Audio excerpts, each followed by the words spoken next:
Last, good day.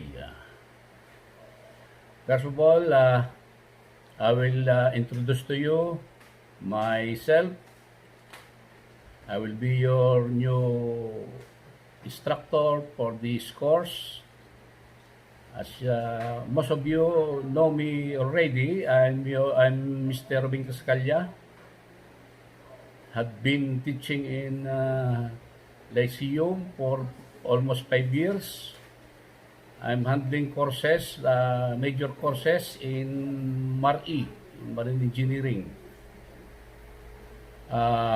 Because of the difficulty due to this pandemic, I was assigned by the Dean to give you an opportunity to complete your grades in laboratory.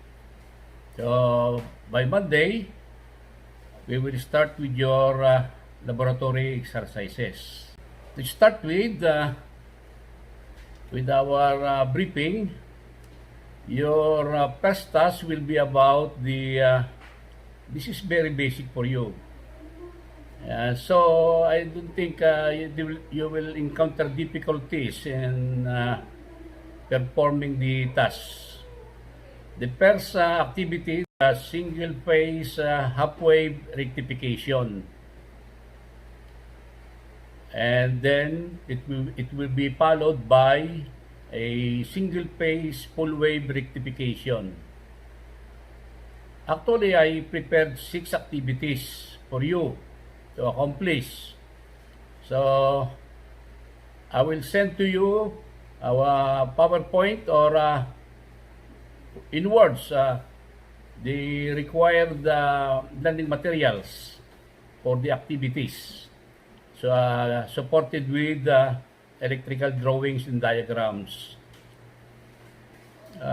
For the activity number 3, you will be dealing with the 3-phase transformer.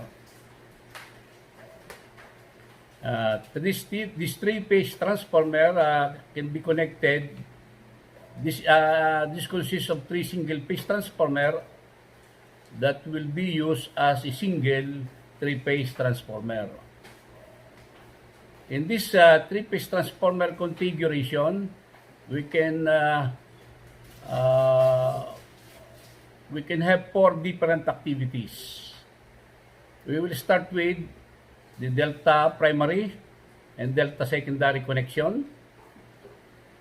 Then, for your activity number 4, it will be star primary, star secondary connection. For the activity number 5, it will be delta primary, star secondary. And for activity number 6, it will be star primary and delta secondary. I'm planning to divide this class into at least 5 groups, so we can all be occupied. And I will give everybody a chance to perform at least the whole activity, so you will be competent enough in your future professional work as a marine engineer or apprenticeship. The classes will start on Monday. It will be July 27, and I want you to keep up with the schedule. So this is your opportunity to have your grades completed. Every after your exercises, you will be given an assessment, and then whatever that will be failed or pass only. So I hope you will at least cope up with the requirements. In every activity, you will be given 15 minutes to perform the task, and then after that, will follow your assessment. The assessment that I prepared will be useful for everybody, especially when you work already on board, because it has been my experience before that having knowledge on these activities really helps me a lot in performing my duties as electrical officer.